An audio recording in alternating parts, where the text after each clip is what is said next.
much. Does always help if you can hear us, doesn't it?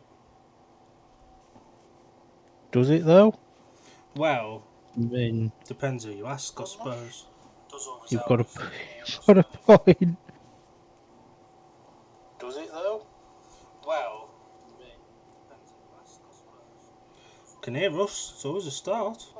Always helps. Does. Uh,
Hello, everybody.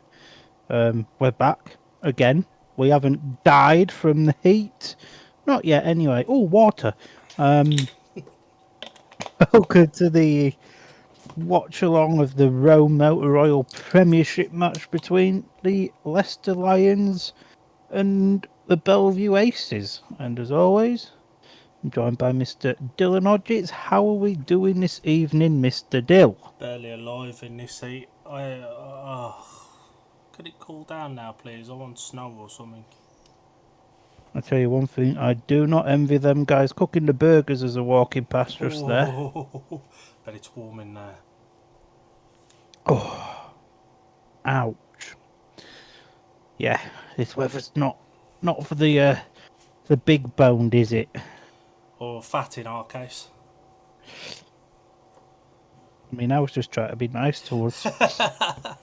That's what people used to say to us when inadvertently calling us faggots when we were young. Just big boned. Basically, yeah. Mum, Dan, you're not fat, you're just big bone, love. Lies! Yeah, thanks, Mum. You'd never told me I was going to end up going on the undateables. Should we have a look at Anyway, the two teams that we're watching here let's first? let's have a look at the two team lineups then for this meeting. Ignore the lineup graphic because whoever did that, Mr. Palmer, has left the start time of 3 p.m. Well, between you and me, right? It's 3 p.m. somewhere in the world. It is. So, you know, Do you want to do the Belle Vue team and I'll do the Leicester team? oh, go on then. You can go first.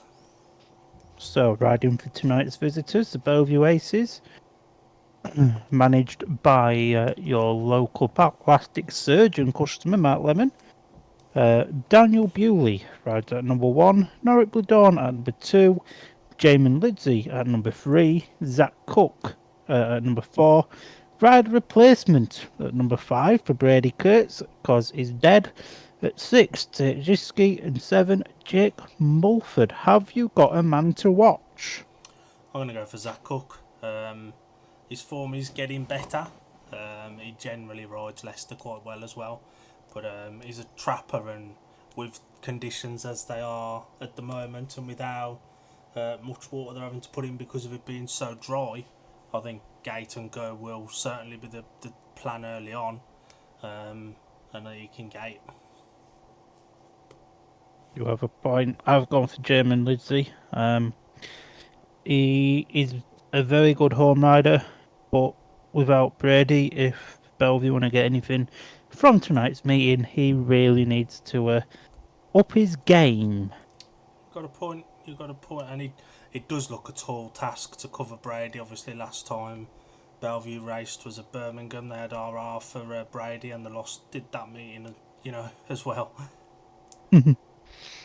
For the Leicester Lions, they're led at number 1 by Max Frick, rider replacement at number 2 for Luke Becker, Ryan Douglas at 3, Carl Howarth at 4, Sam Masters at 5, Drew Kemp at 6, and Joe Thompson at number 7. Palmer, your man to watch for the Lions. So I've gone for Kyle Howarth.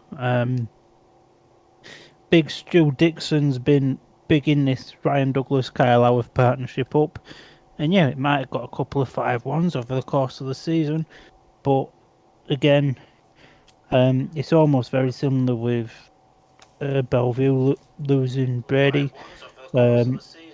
Luke being a miss for the Lions is massive, and I think Kyle needs to have a good night to try and at least replicate half of what Luke would have probably have scored. I'm going to have Sam Masters. We watched him last night at Oxford, and after losing, he won to Victor Palavara. He looked impeccable after that.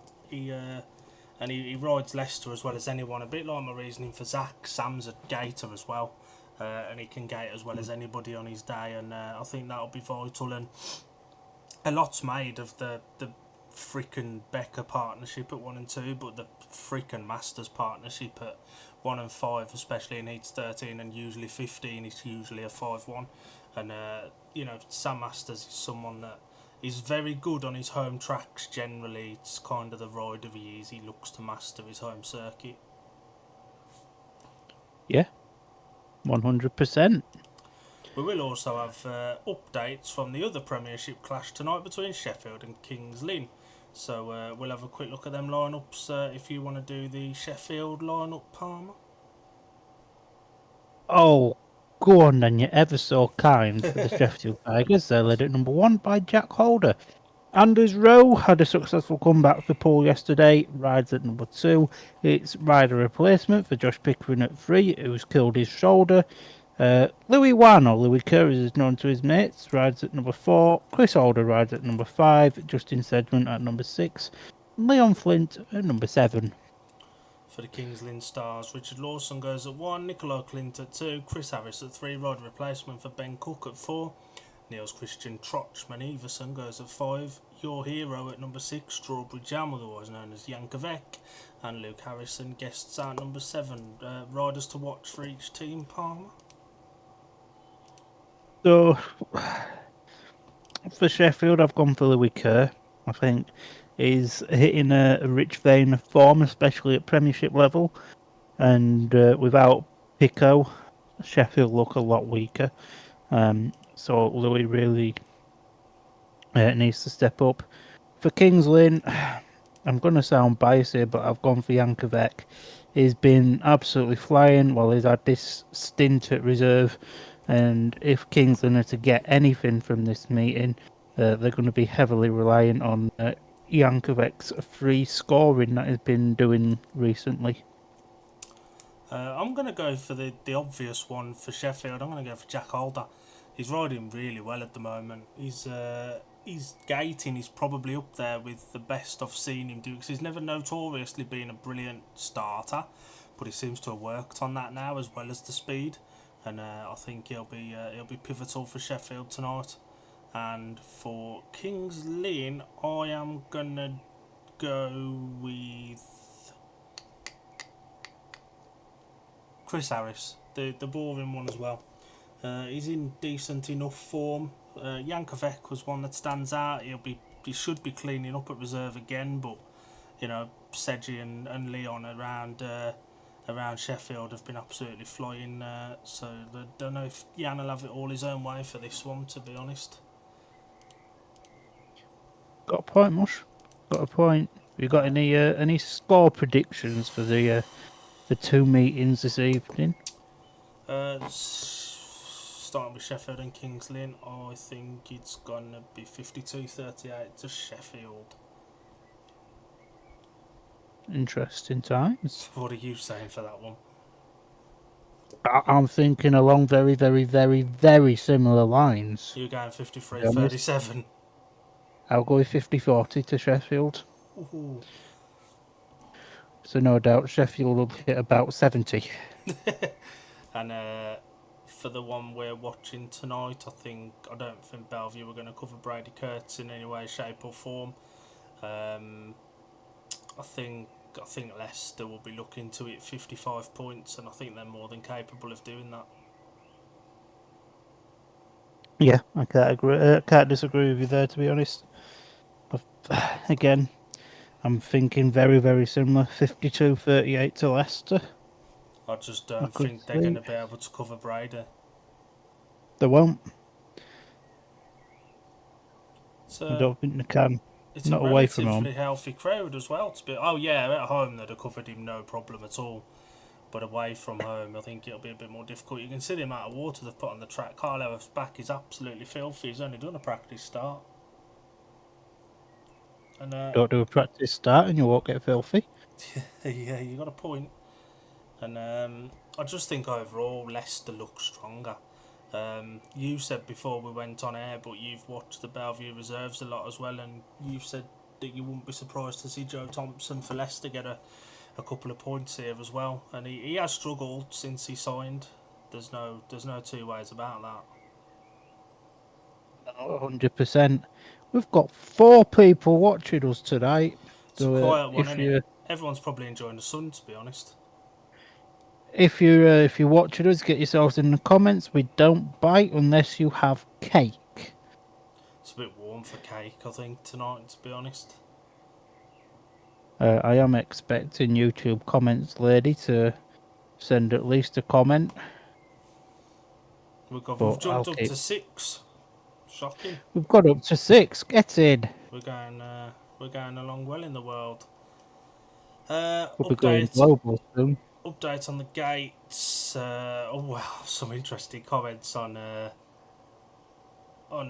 Sheffield and Kings Lynn Speedway updates thread. Squall is the texter for that one. Referees Wayne Jarvis. Sheffield won the toss and took 1 and 3. The weather conditions. Sun's out, so Vin's Ices is making a killing with their quality products, and the crowd looks pretty dire compared to usual.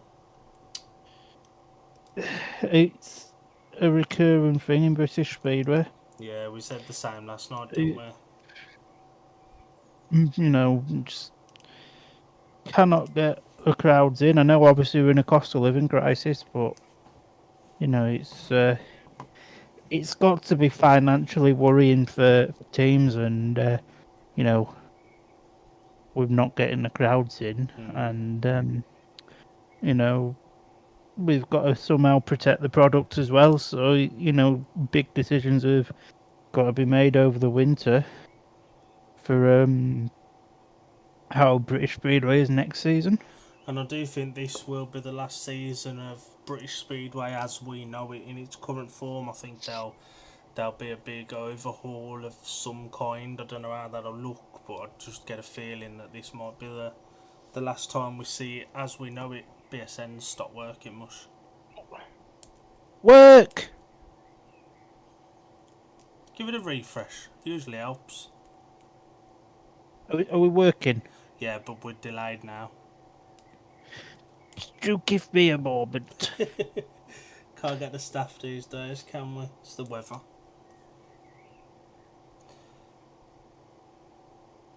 Yeah, I'll refresh it. Yeah, the live button don't work on there. Stuart Dixon, shut up! If you heard it, no you didn't. We're the important people tonight, not Stuart. And he has been a busy old chap, obviously, along with team managing. He's been out saturating the track, not as bad as Birmingham on Monday, but the track's very well watered, and put like 30,000 down, they said, before tonight. So we're gonna be quite far into the 40, maybe 50,000 litres by the time we end tonight. Ah, that's nothing. It's going to have that amount of water on the track by 6 o'clock in the morning. Couple of bottles. Yeah. And the news on the gates from this one, Max Frick won the toss for Leicester and opted to take gates 1 and 3 as well. And as we speak, Sam Masters is the road replacement in Heat 1. That's a solid 1 and 2 pairing for this one. That's the Vue's the best option in the first heat. Stuart Or can Dixon's. they use Max in Heat 8? I'm not sure. No, I think Sam's the only one Maths. that can take it. The line of Heat 1 then going off the inside gate in blue, the rider replacement. Sam Masters, gate 2 in yellow, Norwich Pladorn. Gate 3 in red is Max Frick. And off the outside in white is Dan Bewley. I will double check the averages, but I don't think, unless there's a tactical, that Max can take one. I think Luke is below Sam in the averages. Well, we'll soon see, won't we? As Heat 1, the tapes rise for the opening race. It's a solid start there for both the Leicester boys there, with Sam Masters and Max Frick almost team riding down the back straight. Dan Bewley's got no answer for the Aussie pairing here, although Bewley goes wide. Now what could Bewley do? Could he do anything? Not quite, if anything. Sam Masters has just extended his lead over over Bewley. Max Frick's out there. He's almost like he's going to get a tape stuff like win. Looking at the programme as well, Luke Becker's second in the averages, so Max could have 8 if he needs to. But Bewley's starting to put a bit of pressure on Sam Masters now, but I think it might be too little too late as they come round to take the last lap flag. Bewley brought down? And no. Not quite. He's just been a bit poo, to be honest. But yeah, it's going to be a taped to flag win. Podcast coming soon. Win for Max Frick as the Lions open with a 5-1. Did Bewley miscount then, or was he going for a really, really strange lunge up the inside? It looked like he'd shut off coming over the line on entering the last lap. Did he miscount? It's very easily done. I know 1, 2, 3 and 4 is really difficult to do. But Trust me, it is. That was as easy as you like from the Leicester pairing, and track held up really well actually in that one. Result of heat number 1 was a win for the rider in red, Max Frick. Second in blue, the rider replacement, Sam Masters. And third in white, Dan Bewley. 5 points to Leicester, 1 to Belle Vue. This is the round 2 meeting as well between these, so there's no aggregate up for grabs tonight. This is the first meeting of the second round of competition against each other. Obviously premiership, you face each other twice home and twice away, something the championship would have had if it hadn't have been for a certain club. Yeah, Oxford, looking at you, pal. But so there's no aggregate points up for grabs tonight, but Leicester will be wary that they got trounced at Belle Vue a couple of weeks ago, so they'll want to go there with a decent lead, and Belle Vue are a wounded animal tonight without Brady. 100%, cannot disagree. As Jake Mulford comes round for heat number 2, and he, much like us two at D&D Media, will want to forget his GP qualifying meeting. I remember that, yeah. Oh, Christ. The lineup of heat number 2, going off the inside gate in white for Belle Vue, Tate Zishke. Gate 2 in red, coming off the back of an absolute nightmare at a pool last night for Berwick, Drew Kemp. Gate 3 in yellow is Jake Mulford, and off the outside in blue, Joe Thompson, who looks like he's had a little bit of a confidence crisis since signing on as Leicester's rising star, but I get the feeling that that may be coming to an end soon, with Jilksy saying he's a week or 2 out from hopefully being back racing. Well, you never know, but it's very much like a Sam Hagan situation from last season, where, you know, Leicester just absolutely killed his confidence on it. And you've seen that at even at National League level, or National Trophy level the other day. Yeah, 100%. The start master walks away for heat number 2. The tapes rise, away they go, and it's a very solid start there for Tate. Jake Mulford's pulling all sorts of shape, going down turns 1 and 2, and now the big battles with Drew Kemp and Tate. Zishke's fallen on his. Oh God! It's a bloody replay of what he did at Birmingham last week. Tate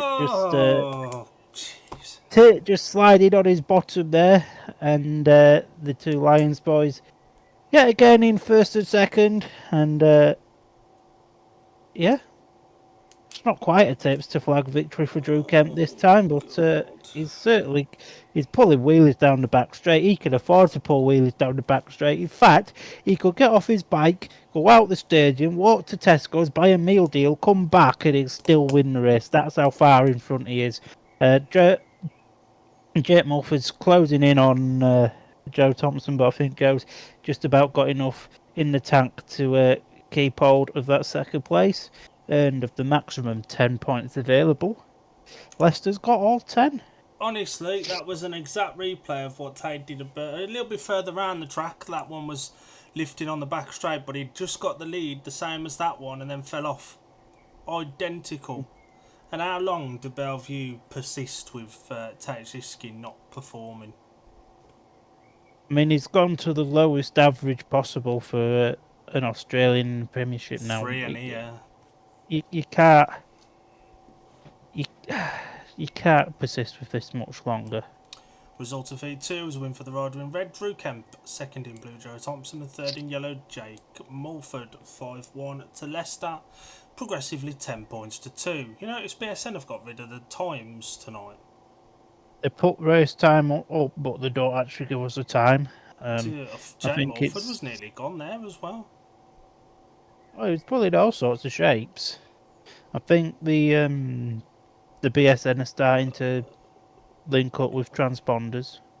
Ah, okay. That would explain why Birmingham's track had to be trench dug on Sunday last week, which is apparently why the track wasn't prepared brilliant on Monday, because they had to have a new transponder cable put in. That'd explain it if BSN are wanting to use one. If that is the case, if that isn't the case, then that's a bloody good excuse. It is. Heat 3 going off the inside gate in blue for Leicester. Carl Howarth, gate 2 in white for Belle Vue, Jamin Lidsey.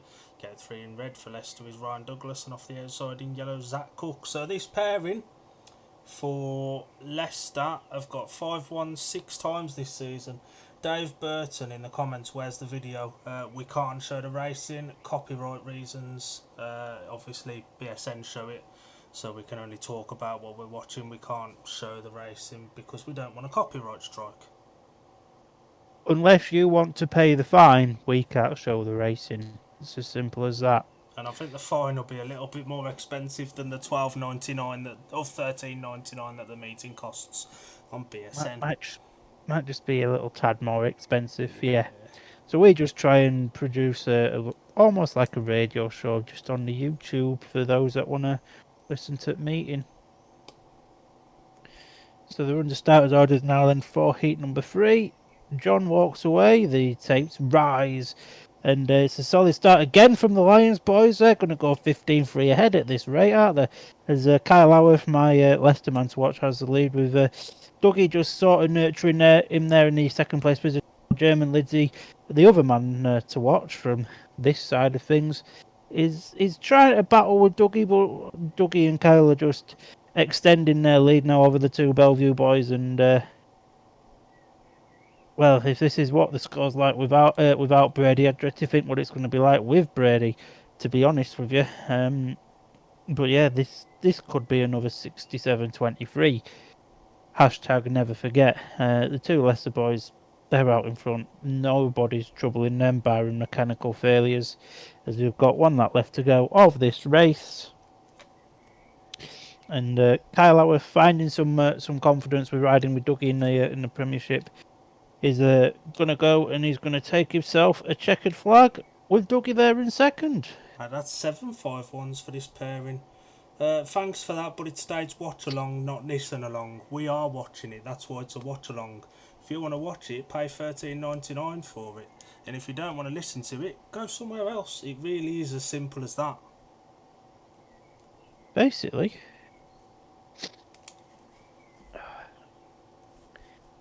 There's just no pleasing some people, is there? You've got a point.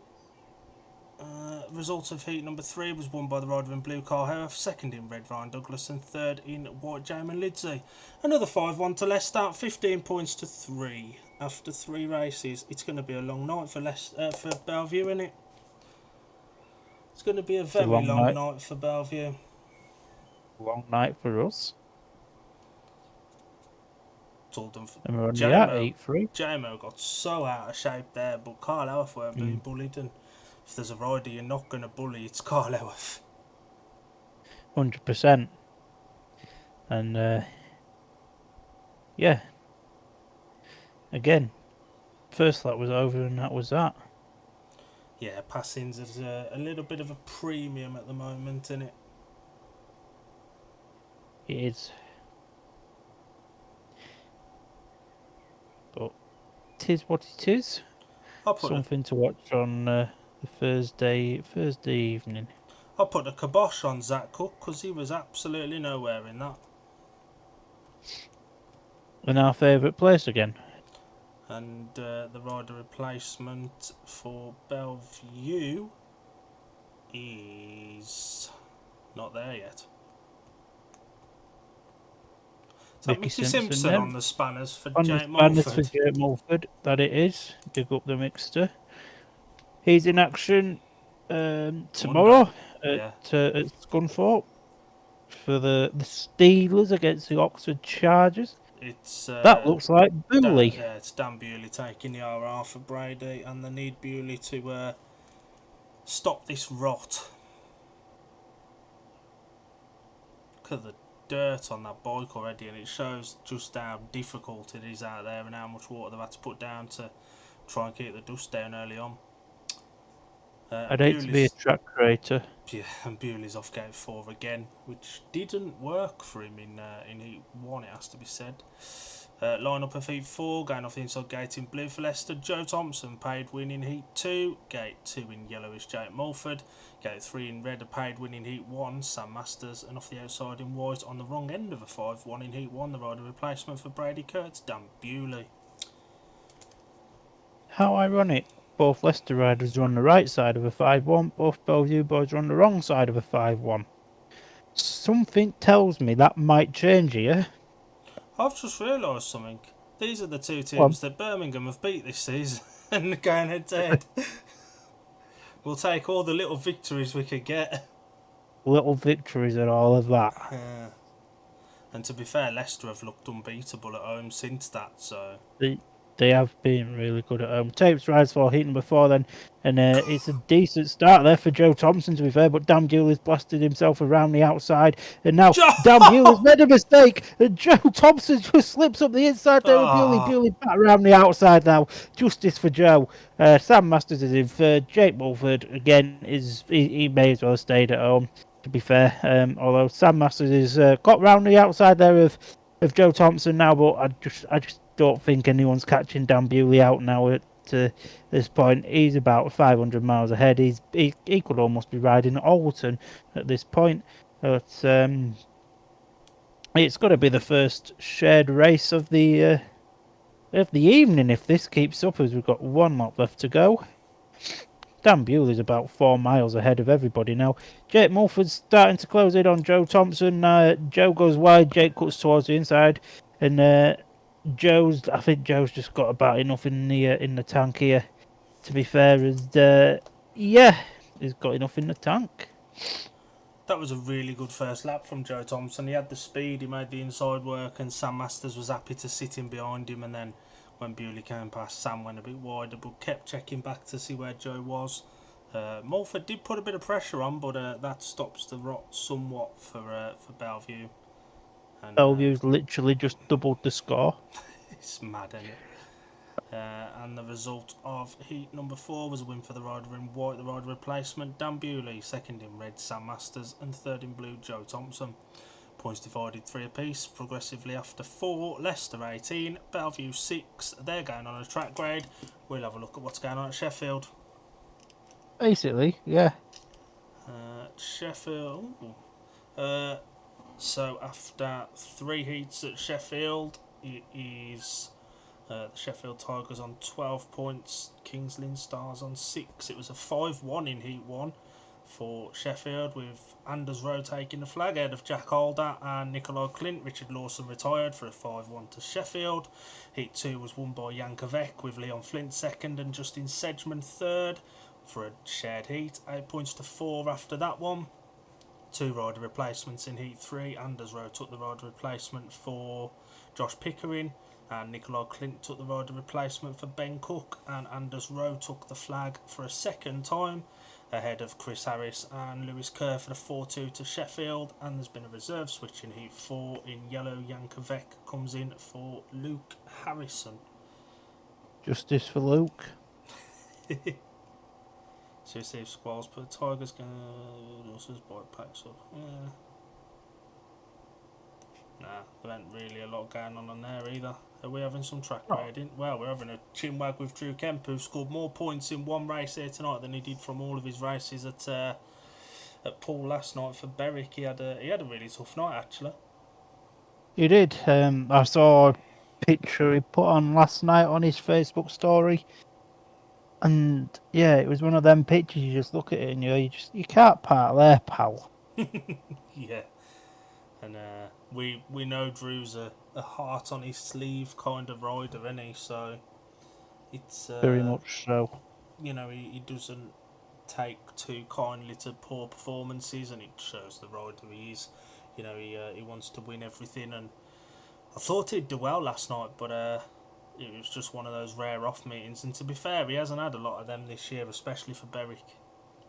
No, it's been decent this season, to be fair. So, you know, everybody has off nights, and looks like last night was literally just a one-off.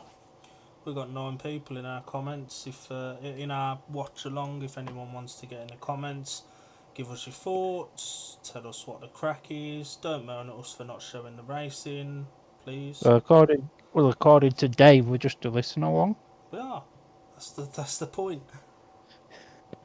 You can't please everybody.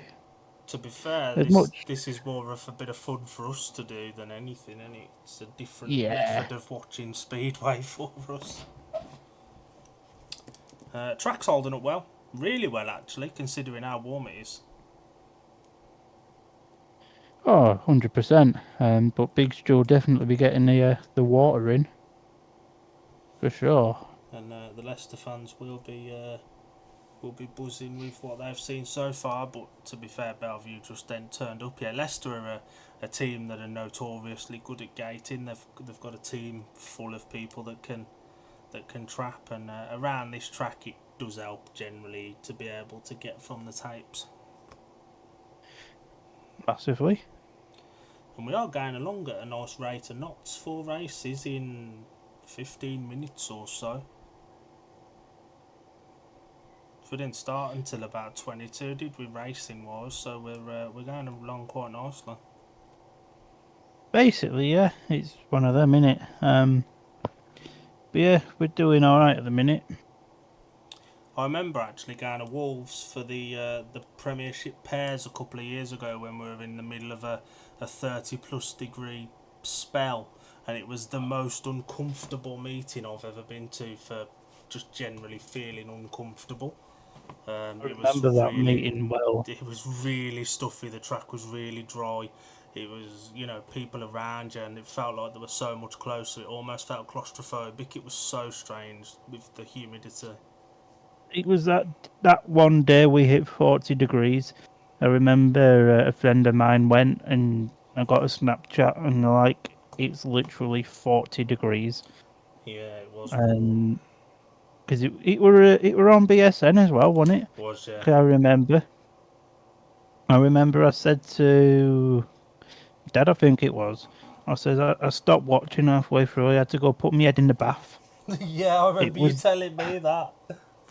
It was that hot. Try being there. It was a little bit warmer there. I've never seen queues like that at the other ice cream van. Honestly, I dread to think. Yeah, I've never seen anything like it. By the sounds of things from a TikTok that I watched earlier, them kind of temperatures could be coming back.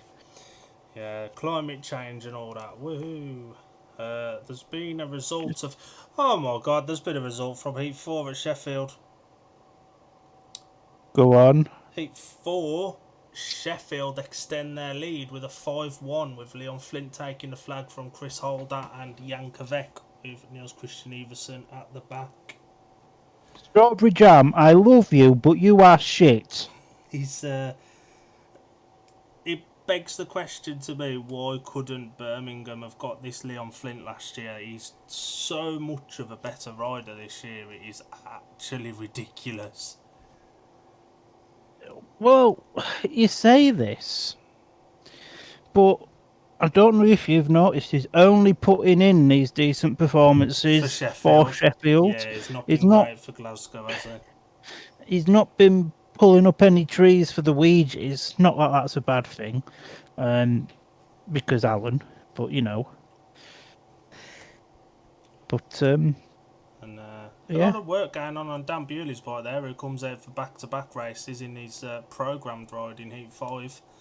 And I think he goes up against Dougie and Howarth, am I right? Let's wonder. See? If you like your stats, Leicester has only had one heat advantage in Heat 2 all season before tonight's meeting. And that was against Belle Vue, ironically. And it is just Bewley we're waiting for to come to the tapes now. The lineup of Heat 5, going off the inside gate in yellow, Norwich Bladorn. Gate 2 in red is Ryan Douglas.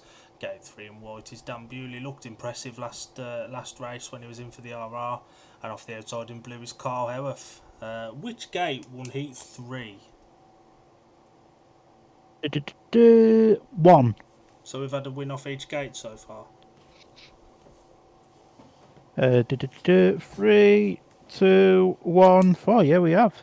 It's very even, and the tapes rise. I've ridden for Heat number 5. It's Ryan Douglas. Got there first. Dan Bewley now blasted himself around the outside, but makes a mistake and Doug is there through. And now Kyle Howarth looking to come up the inside of Dan Bewley. Dan Bewley shuts the door and says, "No, you're not coming through. You're not invited to my party, pal." And now Dan Bewley's trying to get onto equal terms with Ryan Douglas as they come round turns 3 and 4 for the second time this race. I think it's the second time. I don't know. I can't count. But one thing that I can tell you is Norwich Bladorn's a million miles at the back. He ain't getting any points at this current point in time, barring any form of mechanical failures. But Ryan Douglas leading like example here. He's almost riding this Leicester track like he rode Scunthorpe as we come into the final lap. Dan Bewley's chasing Dougie up front, and Norwich is chasing Kyle for third, but it's not really going to happen, is it? And it's Leicester extend their lead by another few points. That was all done from the start. Dougie, you told me when he signed for Wolves back in 2019 he was a really bad starter, and you can see just how much he's come along with his gating in recent seasons. Riding here, obviously, it helps. Yeah, a place like Scunny you can ride, but you don't have to make a gate to do well. A place like Leicester you do. And Heat number 5 was won by the rider in red, Ryan Douglas. Second in white, Dan Bewley, and third in blue, Carl Howarth. 4-2 to Leicester makes the progressive score 22 points to Leicester and 8 points to Belle Vue. And Belle Vue can play a tactical. The question is, where do they do it? Well, we say Belle Vue 8. Well, Dan Bewley 6, Belle Vue 2, yeah. This is a battering and a half, this, and we're not even halfway through. And that was another win for Gate 2. Gates are relatively well spread, and gotta give, we do give a little bit of SH1T to Leicester at times for the track prep, but this has been prepared really well to not only have no real dust at the moment, but there is sort of a couple of lines. The inside's working, the outside's working, sort of. Yeah, 100%. And I do think there'll be some more passing as the meeting goes on. We'd like to think so. From the back straight, it has been a little bit processional so far, hasn't it? Bewley was on Dougie's tail there, but he held a smart line. It's one of them. It's going to come good in the second sort of, maybe the last portion of the meeting, sort of after the interval. Maybe we'll see a track usually at its prime, to be honest. 100%. Legend David L just gone off the screen, and now he's back on. Getting ready to trek it down to Scunny for tomorrow's meeting against Oxford. Oxford twice. Yay! And Why do I do this to myself? there's a rider replacement coming for Leicester here. I'd imagine, being as we're being held a little bit, it's going to be one of Carl Howarth or Ryan Douglas. I'll do you one better, Mush. There's one coming for Belle Vue as well, and Well, it looks like Zach's Zach the rider Cook. replacement for Belle Vue. But with the delay, you'd imagine it's one of Kyle or Ryan that are the RR for Leicester. Greg Blair's interviewing Adam Roynan, who both work for BSN. This is what it's come to. Yeah. With looking at how David Howe was quick to work on Dougie's bike, I would expect it's probably Dougie that's taking the RR ride here. Yeah. A quick update from Sheffield. The rider replacement for Sheffield in Heat 5 is Chris Holder. So it'll be Chris Holder and Louis Kerr versus Richard Lawson and Nikolai Clinton. It's turning into a little bit of a drubbing at Alwerton as well.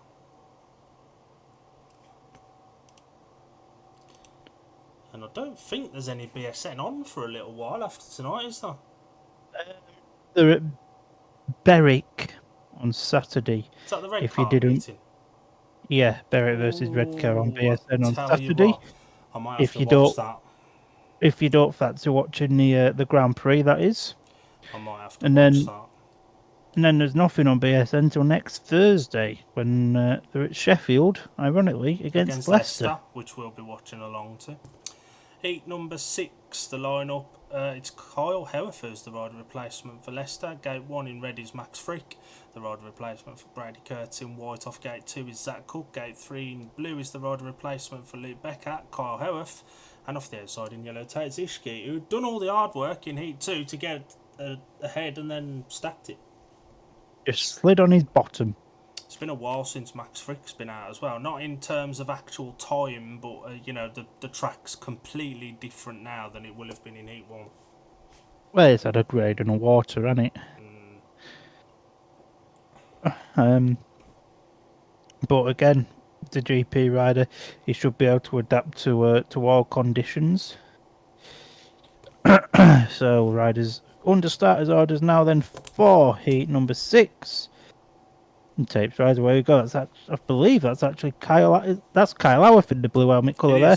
It is, yeah. Max Frick that's got the Max Frick and Kyle Howarth both got the leads over Zach Cook and the rider in yellow there. Tate Zishki's gone a little bit too wide. I think he's binned it again. I think he's going to stay down as well. He's on his bottom. Reds are on. Yeah, Reds are on. Honestly, Tate Zishki has got to be one of the worst riders I've ever seen in the Premiership. There's no other way to put it. I think he's that crash he had last year. He's lost a lot of confidence. He's not really... It doesn't help that Workington haven't had meetings for ages either. He's up there with one of the worst I've ever seen in the Premier. It's the exact same place he fell off in Heat 2. And, got a point. Leicester were well clear on a 5-1 there, and Stuart Dixon could be a little bit annoyed with that. He needs stabilisers, does Zishke. He is crap. And it's going to be sooner than later, I think, that we see him released from Belle Vue. They've persisted longer than I expected already, but you cannot keep persisting with a number 6 that can't stay on his bike. No, I mean, what has that poor bike cover done to deserve that take? Just because you're crap, don't take it out on the covers. You are right about Workington. We looked at this last night, didn't we? And Workington haven't had an actual championship meeting yet. The only team not to have one, and we're like 2/3 of the way through June tomorrow. Exactly, So, again, it begs the question: do Belle Vue allow Tate to do the Workington meetings to gain his confidence, or do you just cease as a straight-up replacement?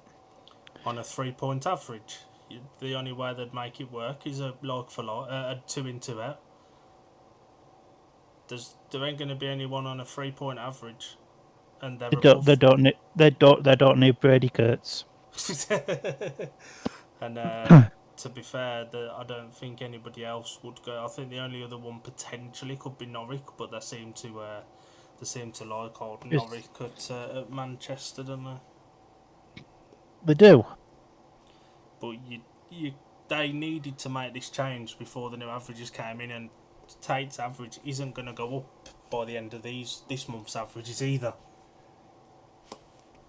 Honestly, I feel as though Belle Vue would be better off getting James Jessup in. And that hurt you to say, didn't it? It did. Well, I mean, it didn't, because nobody likes Belle Vue and nobody likes James Jessup. But still. There's been another race completed at Sheffield, and it was won by Nikolai Clint with Chris Holder in second and Richard Lawson third. It was a 4-2 back to Kings Lynn. And in heat 6, Kings Lynn got a heat advantage! in heat 6, Luke Harrison comes in to replace Jankovic. Luke's been a little bit thrown to the wolves in this meeting, isn't he? Against Jack Holder and Anders Rowe. But Everson's in it, and he's been crap lately, so there's every opportunity that Luke could get a point out of this. I do feel a little bit for Luke. Yeah, it's alright having Jankovic at reserve, but I think these premiership meetings that Luke's having at the minute are starting to show that he's not quite at that level yet. He's not far off, but we're not there yet. And it is confirmed that Tate Tishke is disqualified. All the pressure on Zach Cook, the rerun of Heat 6. Max Frick gate 1 in red, Zach Cook gate 2 in white, the rider replacement for Brady Kurtz, and gate 3 in blue, the rider replacement for Lee Becker was Carl Howarth. Leicester were away and gone on a 5-1 there. And that was because of a really smart first turn from Carl Howarth to push Zach out. Can he do it again? Basically, yeah. And it's so often you see the team that were on a heat advantage when it was stopped usually aren't on a heat advantage in the rerun. 100%. See what Zach Cook can do then off gate number 2 here. The start marshal walks away for the restaging of heat number 6. Away we go. Zach Cook's only gone and bloody made the start. Max Frick's there in the front. Kyle Howarth comes up the inside like a knife going through hot butter, and it's going to be the easiest 5-1 of heat number 6 that we're going to see all night. So just, I don't know how to talk you through it, to be honest. Max Frick's winning. Kyle Howarth is in second. Zach Cook's in third. Nobody's fourth because Tajikski decided to die on the second bend. I stopped myself swearing now. I'm very proud of myself. Well done. But yeah, thanks, mate. No problem. Max Frick's a country mile ahead now. He can go to Tesco's, get himself a meal deal, and probably a disposable barbecue and come back and win the race. He's that far in front. Kyle's got a little bit of a lead over Zach Cook. He can't really go as far as Tesco's. He can go to the chippy next door. But it's a bit processional this after the second bend, especially this race. But Leicester's extended their lead and Belle Vue scored another 1 point. Kyle snaked off the start then, and Max made a really smart first and second turn to force Zach out wide, and Kyle just cut straight back in, and that was pretty much all she wrote. The racing as a whole is over by the end of the second turn at the moment, like you say.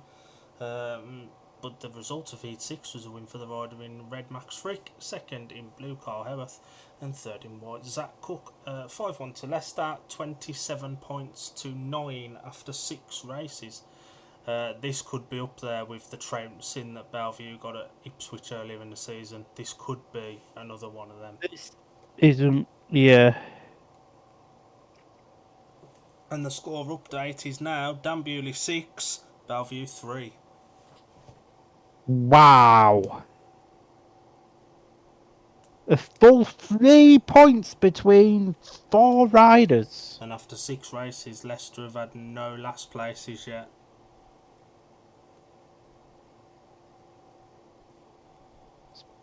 One of them, innit? And for the record, Belle Vue have had 5 lasts and an exclusion. And Tate Zishki has got 2 of those lasts. Norwich Bladorn has got 2 of those lasts. Basically, yeah. It will be interesting in Heat 13 when Max and Bewley meet. Bewley looks like he's getting a bit quicker after his first one. but Max Frick looks untouchable at the moment. I don't think anyone's touching Max tonight. He's going through the card.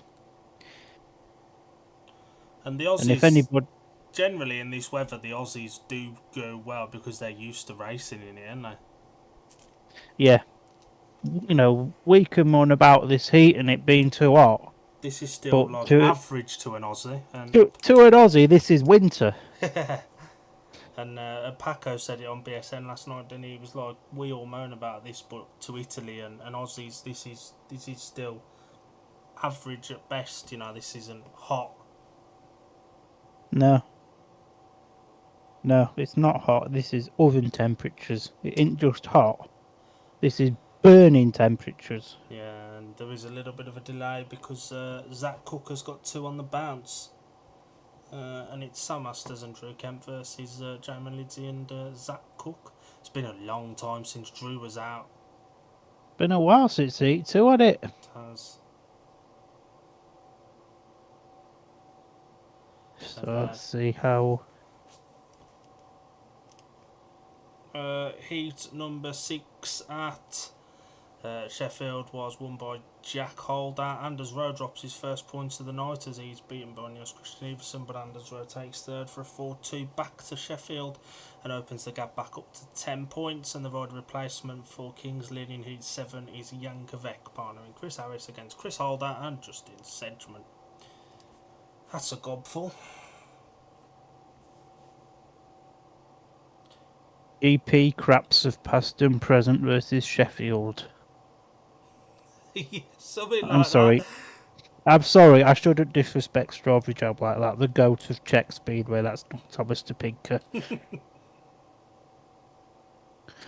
Straubs, if you're watching this, I love you more than I love me mum. But you're still not very good. Yeah. And if you're Zach Cook here, how do you bounce back? You've just been bullied out of a scoring position. How do you bounce back coming straight back out? Just quickly line up of 7 inside in white, Jamin Liddsey, gate 2 in red, Sam Masters, gate 3 in yellow, Zach Cook, and off the outside in blue, Drew Kemp. To answer your question, how does Zach Cook bounce back? It's not hard. Just score points.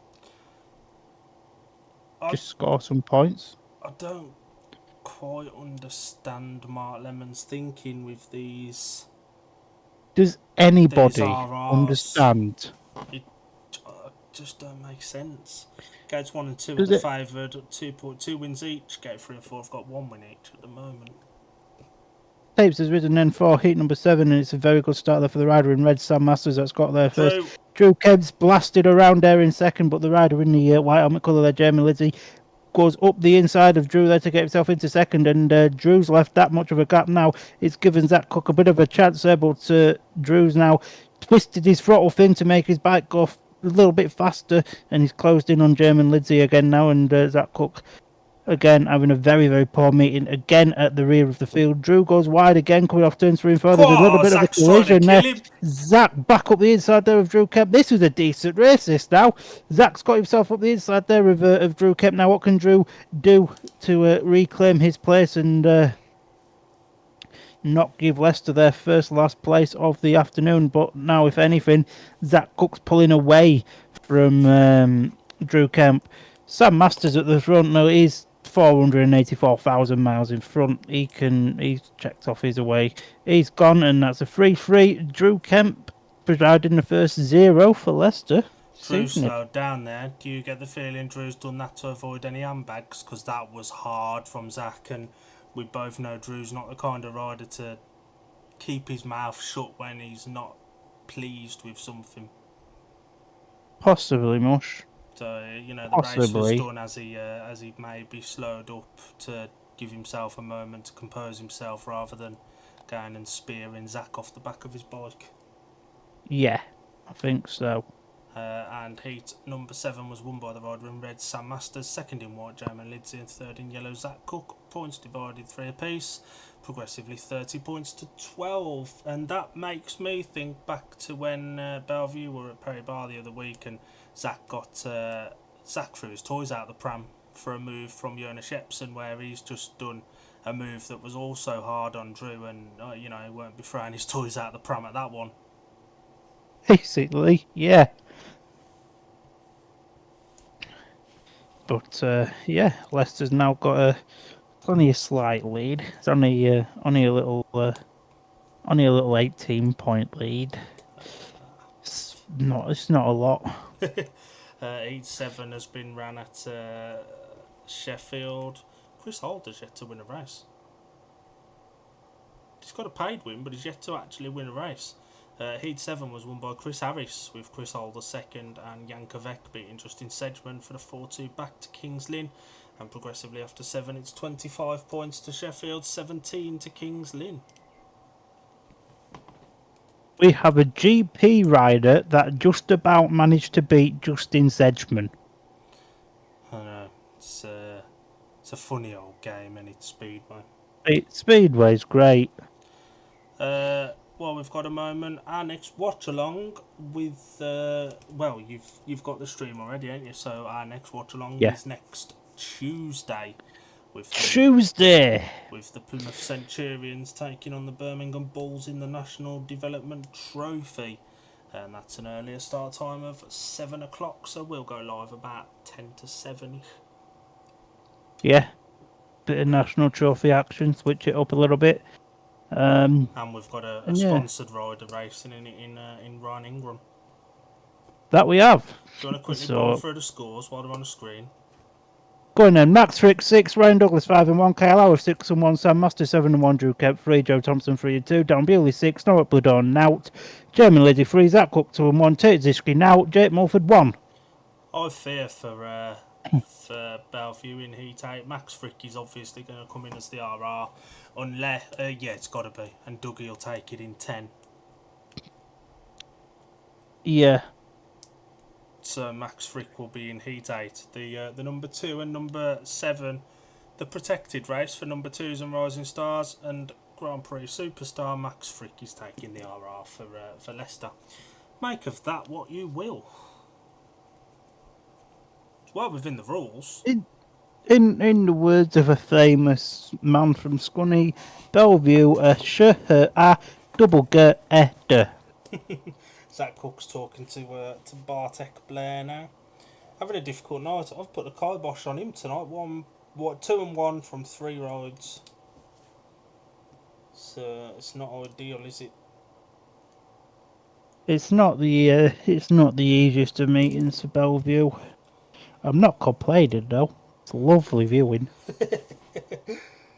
And let's see if there's anything going on at Sheffield. There's not. They're having a track grade before Heat 8, so we're on the same races. We're running along at around about the same kind of pace.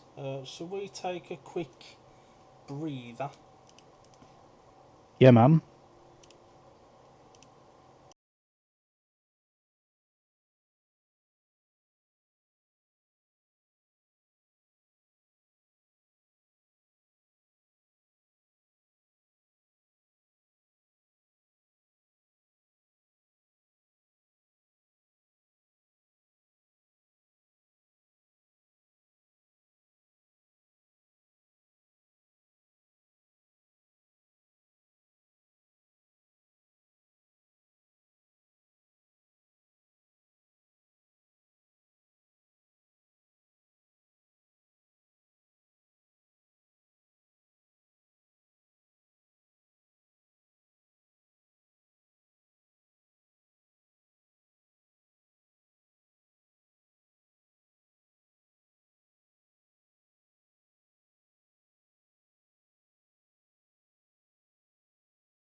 Hello. We thought we'd have a little break. So we did.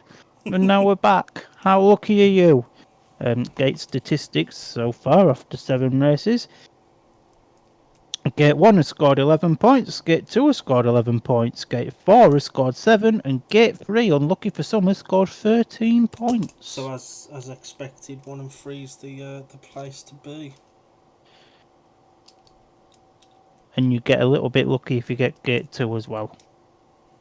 Gate 4, bit of a graveyard. Yeah. Who's won off Gate 4? It was... Bueller? Yeah, it was. It only did the RR ride and nearly got beat by Joe Thompson in the first lap. And to be fair, the first lap is where the majority of the action has been so far. You make a very, very, very valid point. I do sometimes. It does happen from time to time. Not a lot, granted, but it does. Riders are getting ready for heat number 8.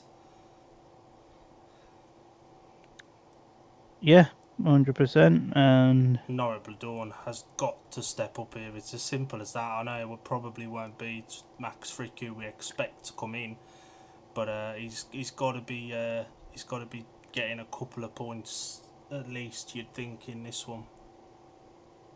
you'd like to think so. Interesting that Glasgow have announced a behind closed doors practice session tonight to bed in their new signing.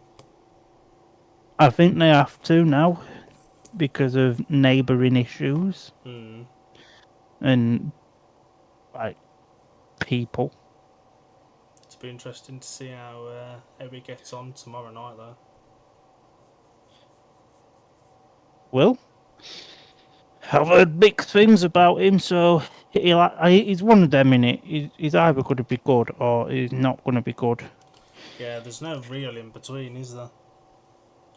No. But he has seen the track already. He did the GP2 qualifier there, was it? The GP2 qualifier where it absolutely hammered it down. Which always looked like it was going to happen anyway. It makes you wonder why didn't that meeting get called off like earlier in the day. Yeah. Also makes you wonder why it's always the bloody Polish rider that does well in the pop ballots. It throws some questions about justice for, was it, which Thompson was it? It was Joe, wasn't it? Joe missed out, yeah. Yeah. Yet ironically, it's Dan that gets the wild card into the series. To be honest, I think had Dan even not qualified through the qualifier, I think Dan would have got a place anyway. So it is so fun and games and coconuts and watermelons, innit? Terziski doesn't look very happy. I wouldn't be if I'd fell on my bum twice in 2 races, to be honest. They are doing really well to keep the dust down on this track. It's got to be such. Stuart Dixon just putting the water down. Team managing through the meeting, Gannow putting the water down. What a boy. He's a nice fella as well, to be fair, his old Stu. A lot of time for Stuart, to be fair. Always comes and says hello if I'm at one of his meetings. And yeah, just We got a pass. Grader's just passed the water bowser. This is bloody brilliant. Stuart Dixon's about to be beat by his grader. They'll team ride it home for a Tractors 5-1. And it looks like that's the end of the track grade. And interestingly, BSN said at the start of the meeting, Stuart Dixon was also putting water down in the pits to try and keep the dust down in there. Yeah, for sure. I mean, I've seen firsthand at Scunny how dusty the pits can get, especially when you've got all the riders coming in with loads of material on the Kevlars, and yeah, it's one of them, innit? You can't ever really put too much water down in the pits. Jesus Christ! Down. Mark Powell, put him away. Heat 8 at Sheffield was won by Leon Flint in blue. Second in yellow, Luke Harrison, and third in white, Nikolai Clint. Anders Rowe was at the back in that one for a 3-all, 28 points to 20, the progressive score, and the rider replacement for Josh Pickering in Heat 9 is Leon Flint, partnering Lewis Kerr against Niels Christian Trotchman Everson and Jan Kvek. That'll do Luke's confidence good, and we both know what Clint is like. Clinty probably was happy to sit in and team ride him home. Yeah, 100%. Fair play to Luke. Well, that 2 points is earned his pocket money for the night anyway. And he does have experience of riding Sheffield, doesn't he? Because the Steelers track sharing between Sheffield and Scunner. Yeah, 100%. And Rob Lyon made it no secret, especially in the press conference that they do at Kings Lynn. It says Luke Harrison's literally guesting for us at Sheffield because he rides for Sheffield in the National League, which I think was a little bit disrespectful to whose idea it actually was and all of that. But, we live and learn. But talking to Kings Lynn, he gets a lot of hate and that, but Buster Chapman, what a boy. He proper looked after me on Monday, especially when I was just stood about waiting for taxis and Ubers cancelling on me walk back to the stadium. Buster was just locking up, said, "Hey up, pal, you going anywhere near the train station? 6 taxis have cancelled on me. Hop in, pal." Fair play. Didn't have to. No, he didn't. Not many other. I don't think many other promoters would, especially when you had an Ipswich top on. Exactly. I wonder if he'd have done it if Ipswich had beat Kings Lynn on that night. Probably not. But no, he's gone up in my estimations. I know a lot of people think he's a bit of a knobhead, but he was genuinely a sound enough guy. So fair play to him. Definitely helped you out, didn't he? And I remember you messaging me after it saying he's gone right up, and it don't take a lot to be nice to someone, does it? As expected, Max Frick is the rider replacement off gate 4. I think Stevie Wonder saw that one coming. He did, yeah. Heat number 8 going off the inside gate in yellow, Jake Mulford. Gate 2 in blue is Joe Thompson, who's been gating very, very well tonight. Gate 3 in white is Norrie Bladorn. Feels like bloody ages since he was last out. And off the outside in red, the rider replacement for Luke Becker is the unbeaten Max Frick. I expect gate 4 to get its second win of the night here. I wonder which Max Frick's going to win this one. Do you know what ought to happen? What? Just to make this race that little bit more interesting. Sit still at the start, let them get to the first turn, see how long it takes them to pass the rest of them. Oh no, just give them a lap head start. Give them a lap. Joe Thompson's been gating really well. Hopefully that will carry on. He started a meeting we watched here not so long back quite well with a couple of confidence boosting rides in heats 2 and 4, and then not a lot really happened in his last. I think he got took out of his last ride, but certainly in heat 8 not much happened. But to be fair, Norrie Bladorn's looked absolutely nowhere near, and Joe Thompson's beat Jake Mulford twice tonight already, so yeah, is it going to be 3-0 or 2-1? That's the question. This is the Jake Mulford we saw at the GP Challenge. Yes, I think it is. Probably going to be a 3-0 to draw. Tapes rise anyway for heat number 8. Away we go, and it's actually Norrie Bladorn that's managed to get the lead, but Max Flick just he's not able to come round the outside. Norrie Bladorn shutting the door on Max there, so Max just tries it, goes round the outside again like a knife, going through what, but got round him lovely. The big battle now is for third place, to be honest, with Jake Mulford now coming up the EC inside of Joe Thompson there. Max Frick still got the lead over Norrie Bladorn as they go into turns 3 and 4. And I think I've put the curse on Joe Thompson here, to be honest, as Joe is quite far behind now. And to be fair, Norrick is keeping Max very honest here, which I don't think is something we expected. And if the other 3 had got a lap given to them before Max started, I don't think Max would have won it looking at this, but No. I think we all expected a very similar kind of result to what we got there. It's quite scary how Joe Thompson ended up so tailed off after being relatively competitive in third for the first lap and a bit. Maybe there was an issue, or maybe he was just on the wrong line. He got himself stuck in no man's land on 1 and 2 on the second lap, though. That's how Mulford managed to pass him, and that was all she wrote for that one.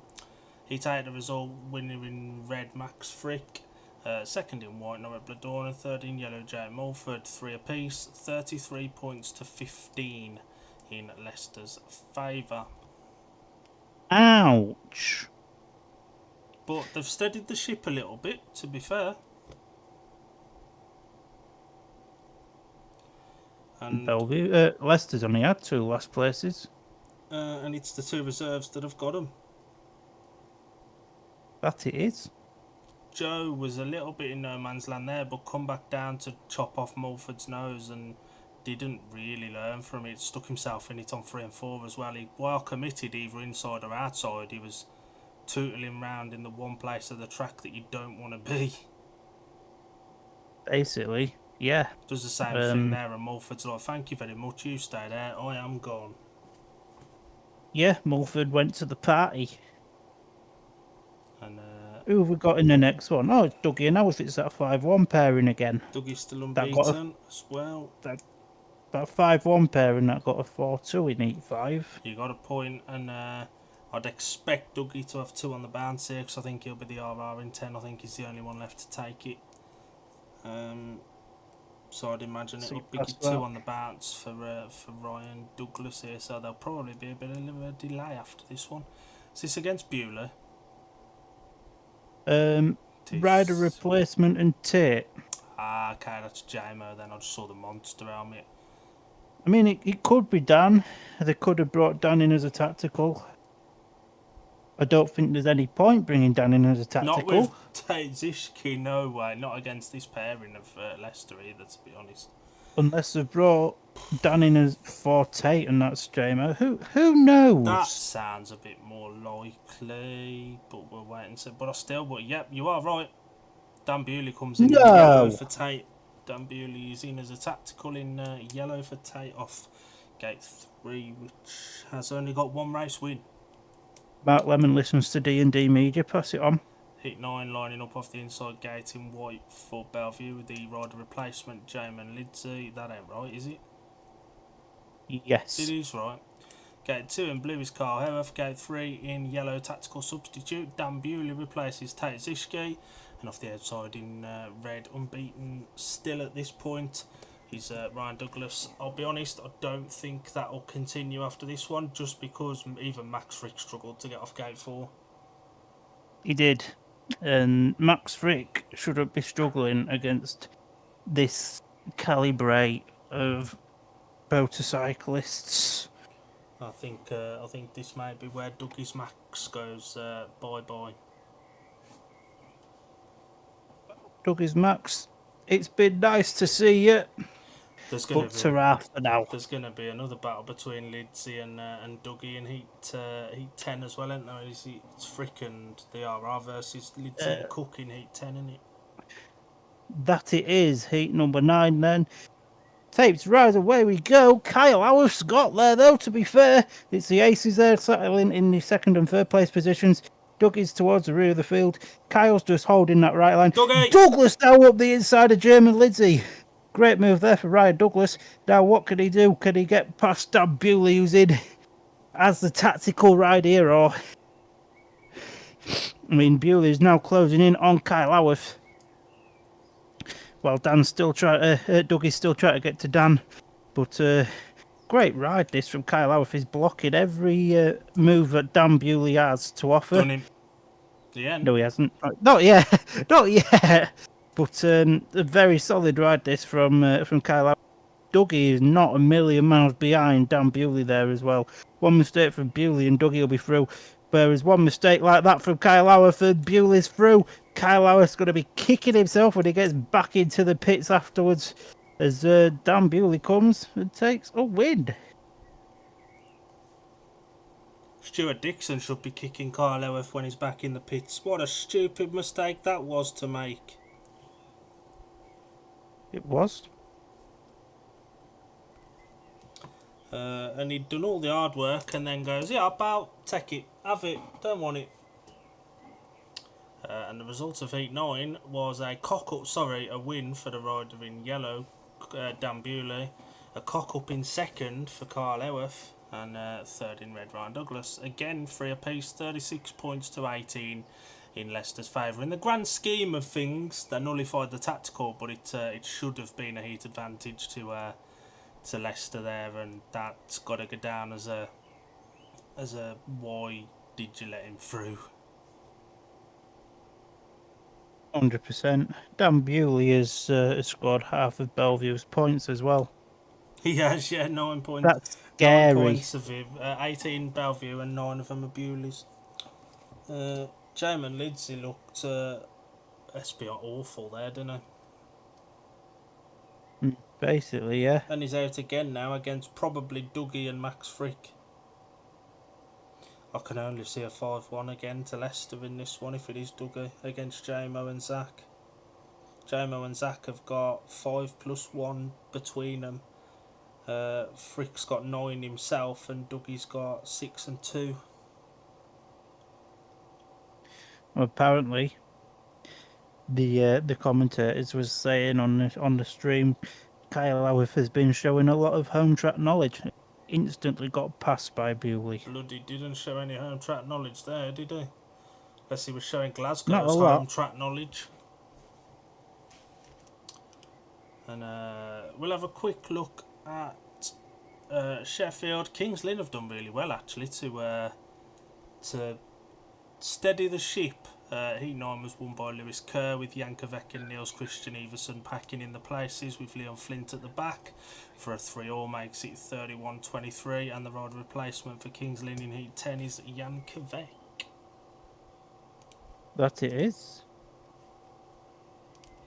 And then, as we expected, there's a delay. JMO's got 2 on the spin. We expect Dougie to have 2 on the spin.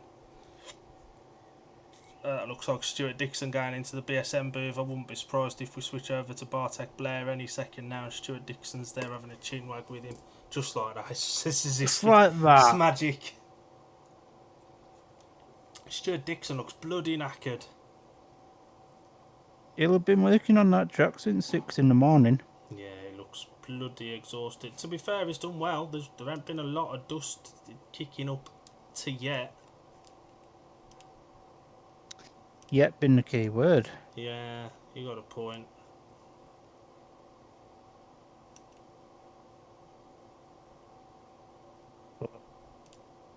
Yeah, one of the meetings, the track's a little bit on the slick side. Oh my god. Result of Heat 10 at Sheffield was a 5-1 to Kings Lynn. Jankovic and Chris Harris over Jack Holder with Anders Rowe at the back. And it makes the progressive score now 32-28. Jankovic proving why he's the GOAT. We're on with Heat number 10, and as expected, Ryan Douglas is the RR. The RR. And he goes off gate 2 this time. Max Frick gets gate 4 again. So Dougie's off the favoured gate this time. Dougie, what a boy. And Jamin Lindsay will be open. He's a little bit better than he was in the last one as well, to be honest. Full lineup of Heat 10. Going off the inside gate in yellow for Belle Vue, Zach Cook. Gate 2 in blue with the rider replacement for Leicester, Ryan Douglas. Gate 3 in white is Jamin Lindsay. And off the outside in red, Max Frick. Still unbeaten so far. Yeah, and to be honest, with how this pairing for Belle Vue have gone, I don't see that changing. No. Might change in 8:13, but I can't see it changing now, to be honest. Max Frick's the only unbeaten rider left in the meeting, with Dougie dropping points just now.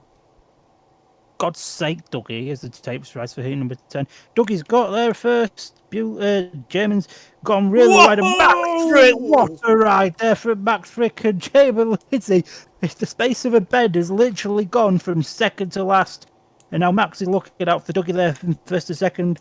Zach Cook's he's putting a bit of pressure on Dougie, but Dougie's just sort of riding the right lines and shutting the door on Zach. And Chairman Lids has been very, very, very tonight, and this is no different. I don't think any of us expected this kind of scoreline, to be fair. And getting close with Zach Cook and Dougie there. Zach Cook having to lift his machine there to stop wiping Dougie out, and Dougie's still just about got that second place. It's all the big battle for second here. Now, what can Zach Cook do? Zach tries to go wide. Dougie goes wide, so Zach tries to come up the inside. It's not quite worked out, and it's going to be a 5-1 to Leicester again. Chairman Lids is going to go and want to change his underpants. I thought that was ending in tears then. That was ruthless from Max Freak. Very, very smart, but very ruthless. Max figured out twisty thing, make bike go fast. And Zach put the pressure on Dougie. I don't know if it was Zach particularly riding well, though. Dougie kept getting himself stuck in no man's land. When he came back down to the inside, he repelled any form of challenge from Zach. And the result of Heat 10 was a win for the rider in red, carrying on his maximum, Max Frick. Second in blue, Ryan Douglas, and third in yellow, Zach Cook. 5-1 to Leicester makes the progressive scores 41 points to 19. Leicester will want to keep the throttle on this performance, though. They know they're going to need every one of these points to take to Belle Vue, because Belle Vue could just as easily do this to Leicester at the National Speedway Stadium. Oh, 100%. Oh, 100%. Blinder of a gate from Dougie there, and what a move from Frick. It weren't as close as it looked. JMO made it look worse by sticking his foot down and slamming on the anchors. He left a gap, he went miles too wide, and Max Frick was just a touch lower and found some extra grip. So apparently, Dan Bewley has been saying on a British Speedway network, he was slating the track conditions and saying no wonder tracks are closing because conditions are, in Dan Bewley's words, SH1T. He's a Grand Prix rider. Look at some of the states he's had to race in the Grand Prix series, and he's slagging off what I think's been an okay track considering the weather. What's he going to moan about next? The sun in England, because he's ginger. Well, I mean, he is ginger. There's every chance he will moan about that. I don't see the need. Like, some of the tracks he's raced in the Grand Prix have been much worse than this. 100%. Lineup of Heat 11, Dan Bewley's in it. Gate 1 in red, Sam Masters. Gate 2 in white, Dan Bewley. Gate 3 in blue, Drew Kempen. Off the outside in yellow, Night Bladorn, who looked much better last time out, it's got to be said. And Gate 4 has had a couple of race wins to its name in the last couple of races. That it has, not wrong. Dan Bewley should have a head-to-head with Tobias Thompson. That'll teach him a lesson. Tobias Thompson come and give a character review on Dan Bewley. Yeah, that's fun. I wonder how much he'd get fined for that. I'd pay it. Cult hero of D&D. Yes. So, start actually walked away for heat number 11. Tapes rise away they go. It's a solid start there for the rider in red. There's Sam Masters. Drew Kemp's got there with him as well. And to be fair, Noit Bladorn round the outside of the... But now, both the Leicester boys up the inside there of Noit Bladorn. Dan Bewley been a little whiny little bitch at the back. Riding at the back.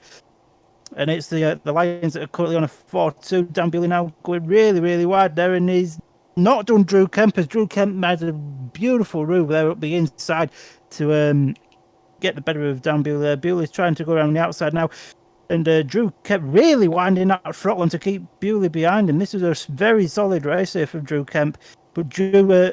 he's lost power. Oh, no! No! Drew's bike's gone! So Dan Bewley's going to be gifted 1 point because Drew's throttle's gone. That is pure bad luck, that, for Drew.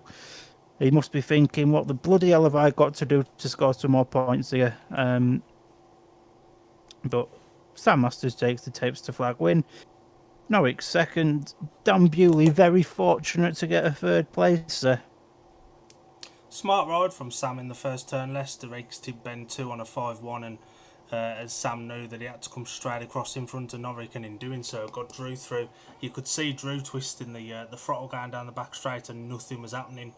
And it's disappointing for Drew. Won heat 2, but he's struggled since with bike mechanical issues. Result of 11 was won by the rider in red, Sam Masters. Second in yellow, Norwich Bladorn, and third in white, Dan Bewley. Bladorn's turned his night around. Yes, to be honest.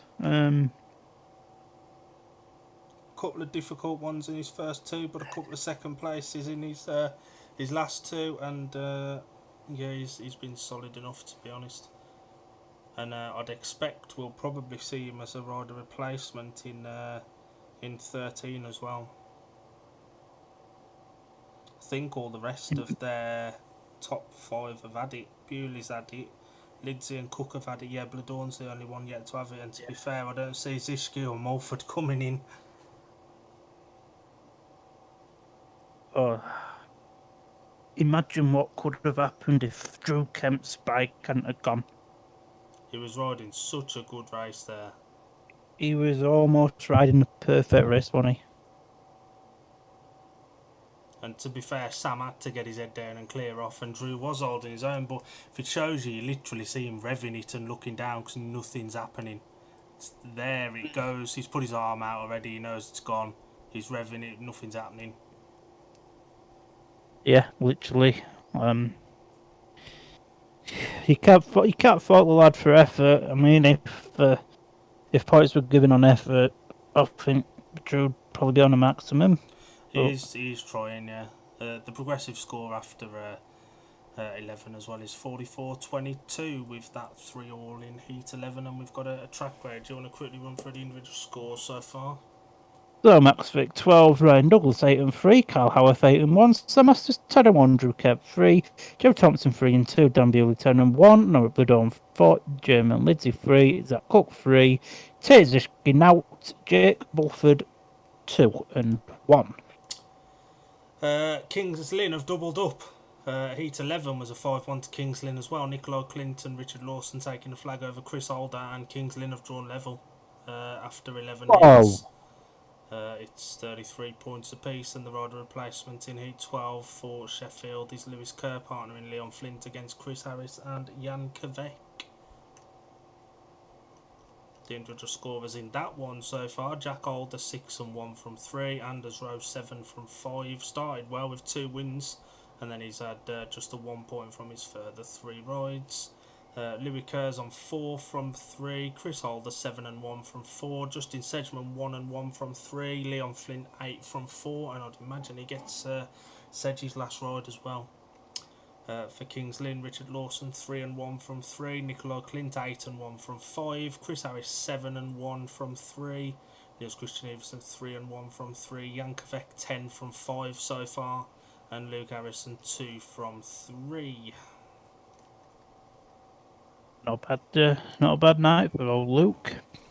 And that's surprising because of our, there's 10 points the gap at one point, and now we're back level, and it's very rare you see Sheffield concede 5-1s at home, let alone back to back. And well, obviously you guys know I was at Kings Lynn on Monday, and it's mad how good Kings Lynn can get in second half of a meeting. And that tie is far from over. You already know what Steady's excuse will be. Oh, well, we haven't raced at home since the middle of May or whatever it was. He said it a few times on Monday, didn't he? That they, if you've watched it back yet, he said that Sheffield hadn't raced as a team for so long, and then they came into an away meeting but not raced at home for weeks, with the meeting there last week or the week before, whenever it was, getting rained off. A race as a team, and it's not hard. Not hard, Steady, pal. The excuses write themselves, don't they? But hey, well, I'd love for Kings Lynn to pull off a shock result. Should we take a breather? Go on then.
Hello again, everybody.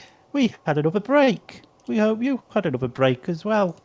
We're getting ready for heat number 12. Jesus This coming out Christ. in yellow. Heat number He's 12 not. at Sheffield was a third consecutive 5-1 to Kings Lynn, Whoa! with Jankovic and Chris Harris with a 5-1 over Leon Flint and Lewis Kerr to make it 34-38. Worry not, Heat Yeah. 13, Sheffield 5-1 with Jack Alder and Chris Alder combining over Richard Lawson and Niels Christian Everson to set us up with 2 to go at 39 points apiece. Oh, Jankovic, go. How many rides has he had? He has now had 6, and he's not programmed in 14. I'd imagine he will be in 14 for Luke though. He'll be in 14 for Luke, I'd have thought then. And Ryder's coming out for 12 here. Joe Thompson retains his spot. I ain't surprised by that. Drew's having all sorts of mechanical issues, isn't he? Yeah, it's not having the best of nights, is Joe. Joe Thompson's done his job, to be fair. Yeah, he's well. been solid enough. He looked like he lost a bit of power. He was definitely on the wrong line in the last one, but if he can get out the start again, you never know what might happen. And the lineup for E12 going off the inside gate in red dropped just to 1 point so far, or paid 1 point so far. Ryan Douglas, gate 2 in yellow is Tate Zishke. Gate 3 in blue is Joe Thompson, and off the outside in white, Jamin Lindsay, who's been absolutely sodding awful tonight. He's not been great, has he? It's the old issue, and it is really good at Belle Vue, but he's absolutely awful everywhere else. He's a very good home rider. He is literally the Australian Josh Shorty. Yeah. It's it's been the case for the last couple of seasons with JMO as well. He's really good at Belle Vue, but he still can't ride any of the away tracks. He could do with a season away. Dare I say, he could do with a year at Leicester. A Leicester or an Ipswich, somewhere like that, a smaller, more technical place. A Kings Lynn, maybe? Plymouth. One league next year, German Lindsay goes to Plymouth. Imagine. So Leicester are they are gonna wrap up the win. There's no doubt about it. They're gonna want to. They've already done that. They're gonna want to go more than 50, 55, 60 points potentially here. I could see him hitting 60 as start marshal walks away for heat number 12. The tapes rise away you go. Solid start there from Joe Thompson. To be fair, and Dougie's joined in there as well. Now, I don't want to alarm you, everybody. Tate Ziski's in a scoring position. How much longer is another matter. Zishki's now got himself into second. Joe to pay the copper. If anything, Germans cut the inside there of Joe. What on earth is happening to Joe Thompson here? Dougie's there out in front. Nobody's going to challenge him. Twisty thing, mate. Bike go fast. And Tate's looking he's bouncy on them third and fourth turns. He's stayed on now. He's still in a scoring position. We are witnessing history here at the minute. If Tate can stay on his motorcycle, Dougie's a million miles ahead. Nobody's catching him now. And has Tate binned it, or is he still on it? He's still on. He's nearly binned it though. Don't know how. He's trying. Oh, poor Tate. Has he gone? Oh no! He's still on. Oh, he's still on. I thought he'd stacked it. Then I just saw. He's only got a point. I just saw JMO in second. I was like, he's done it, and he stacked it, but he hadn't. Joe gated so well then, and again, no man's land. But easy as you like from Dougie, and that was a brilliant gate. Joe Thompson is a really, really good gator. It's after the first and second turn where it goes to SH1T. Basically. And the result of Heat 12 was another win for the rider in red, Ryan Douglas, second in white, Jamin Lindsay, and third in yellow, Tate Zishke. Points divided 3 apiece, and the progressive score 47-25. I won't lie to you, I really feel for Belle Vue in this Heat 13. This is where Leicester typically are very strong, and Bewley's, especially at home. Yeah, Bewley's not been, especially his last ride, he got a lucky point because Drew broke down. He won't get lucky points against Max Frick or Sam Masters. Sam. No, he just won't. Good ride from Zischke there to send Joe into no man's land. He tried to cut back, it was too late. JMO was up the inside as well, and just a little bit of maybe inexperience there from Joe, to be honest. Yeah, 100%. It was a solid ride there from Tate, to be fair. And We haven't really been able to say that much tonight. Bladorn is the RR for Brady. Full lineup of 13. Gate 1 in white is Dan Bewley. Gate 2 in red, Max Frick. Gate 3 in yellow, the ride replacement, Norbert Bladorn. And off the outside in red is Sam Masters. Leicester have got this E13 absolutely to a T, haven't they? I'd expect to see Max Frick go up a little bit wider and Sam cut back off 4. That's generally what they tend to do. That's normally their style, innit? And Max is going to want to try and clamp Bewley to the inside. Max is going to want to keep his maxed. But yeah, big. Well, it's not really big. It's not going to affect the outcome of the meeting now. Belle Vue, Leicester's got this one. They're going to want as many points as they can to take to Manchester, aren't they? Oh yeah, 110%. And to be fair, if there's any team that can pull this back on their own track, it is Belle Vue at the NSS. Oh yeah, Belle Vue are a different animal on their own track. So yeah, it's going to be interesting. Max just having a good garden, making sure he's got the right rut to get himself jet propelled to the start from gate 2. So heat 13, start Marshall about to walk away now from the tapes. As they rise, and it's a decent start there for Dan Bewley and Norbert Bladorn. It's the Belle Vue boys on a 5-1. Now what can Max Frick do? Wheelie's off! Oh, carnage! Bewley's going for that. Carnage! He just went flying straight off the back of that. He tried to get it down and under control, but that weren't happening. And he was lucky he was in the position he was in. I don't think that was a track issue, to be honest. I think Bewley's just lifted awkwardly. I don't think that sort of ties into his comments about the track conditions earlier. And before the BSN cameras cut off, Dan Bewley looked hurt. He was still down, weren't he? And he's clobbered the back straight fence, isn't he? And that's no air fence or anything there, and he's gone into that a bit hard. And that's one of them incidents where riders will normally grab some grip and then just let off and get it back down. I think he'd probably grabbed a bit more than he'd expected and straight over the back, and it almost happened in slow motion as well. Yeah, it did 100%. That was an awkward crash, and Dan's got a busy weekend coming up. He should have Roxlaff tomorrow and Gorzoff GP on Saturday. And if he's hurt, is a big question mark for both of them. Be interesting to see if Brady Kurtz is fit for either or both of those as well. Al's in the comments. What a boy. Hello, Alan. Hi, Al. Brady's Bewley's just catching his breath.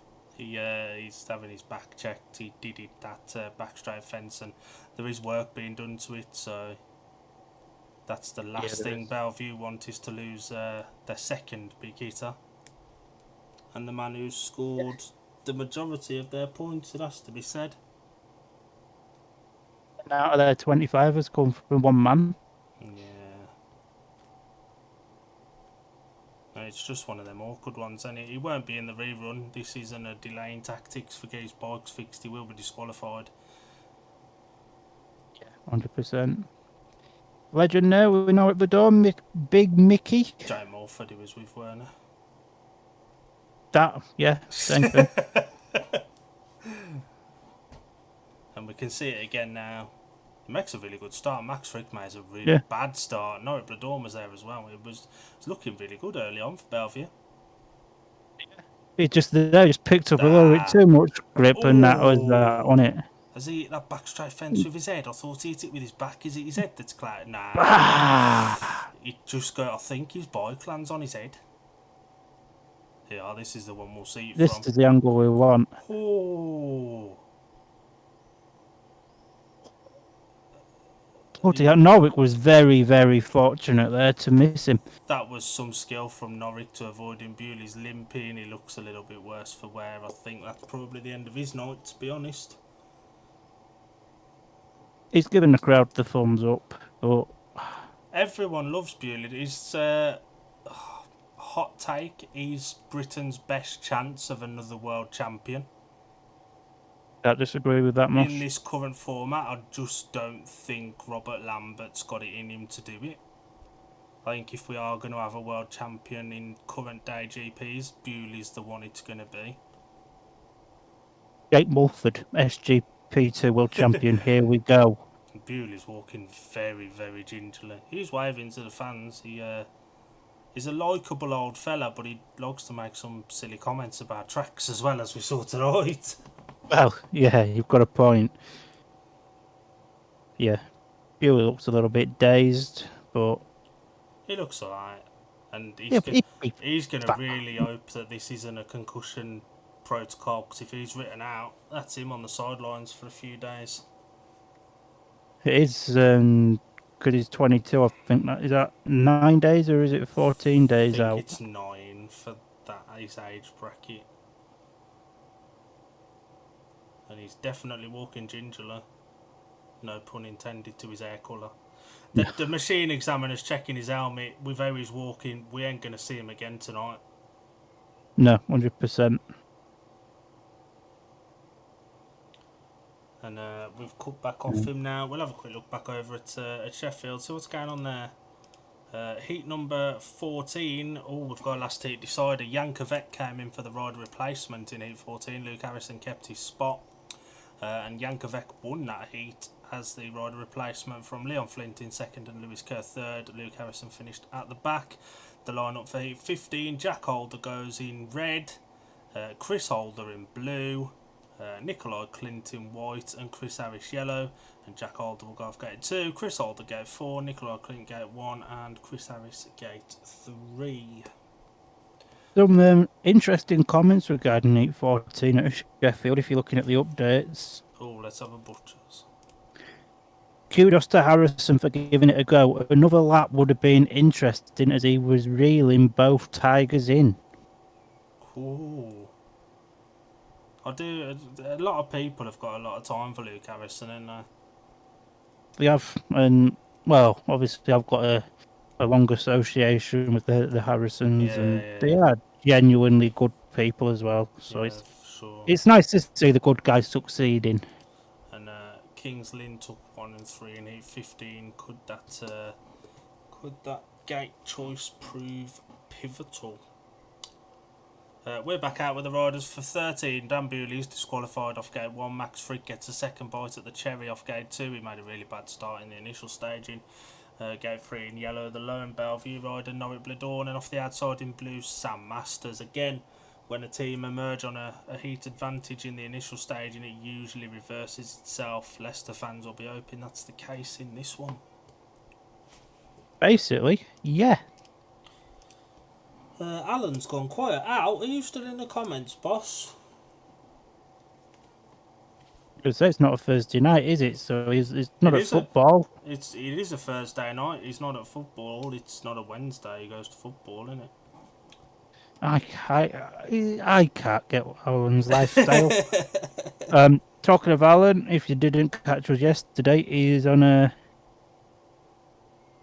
enforced vacation from D&D media duties. And that will be a minimum of 2 weeks, potentially up to 4. It's 4 at the moment. It may end up getting put down to 2, but it's definitely going to be 2 at the very least. Statmaster worked with 13. Max had a little bit of a nibble there. So did Norwich. Norwich got there first, and now what could the two Leicester boys do? And Sam's looking to go around the outside, Max to the inside. Both Leicester boys didn't do each other any favours there. Sam's gone round the outside. Norwich just shut the door on him beautifully there. Now Max is trying to get up the inside, and now Max is trying the outside, and he's just literally chopped his teammate off there. I don't think Sam's very happy with that. what can Max do now is he's looking to try and get around the outside there of Norwich. Norwich's just shutting the door nicely. Max round the outside. He's got to do a bit like a knife through what butter. Maybe not. Maybe so. Done him just like that. And I think there may be a few words in the Lions camp after this race between Sam and Max, because I think Max did Sam dirty there, to be fair, a couple of laps ago. But Leicester are definitely going to hit 50-something points now as to take the checkered flag. Good ride from Max.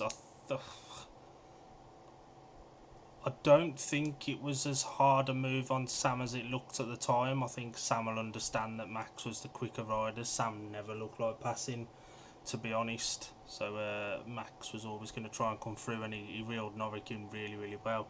To be fair, after 2 last places in his first 2, he's gone 2-2-2 in his next 3, including the RR Norwich. He's turned his night around really well.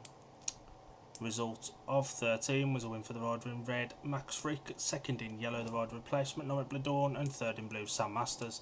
4-2 to Leicester. 51 points to 27, the progressive score. Alan says, predicted lineup for 15, boys. We ain't had E14 yet, mush.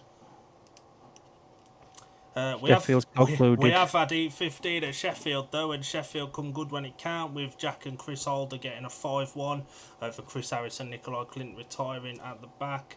Final score 47 points to 43. Individual scorers: Jack Holder 11 plus 2, Anders Rose 7, rider replacement for Josh Pickering, Lewis Kerr 5 plus 1, Chris Holder 12 plus 2, Justin Sedgman 1 plus 1, and Leon Flint 11. For Kings Lynn, 43 points. Richard Lawson 4 plus 1, not a good night for him. Nicola Clint 8 plus 1, Chris Harris 10 plus 2. Ben Cook was on rider replacement as well. Niels Christian Everson's difficult season continues. Well, difficult few weeks continues. 3 plus 1. Yankovic 16 and Luke Harrison 2. Decent enough night for Kings Lynn, but it's one of them. What could have been. It is, and we're on heat 14 now, not 13 again.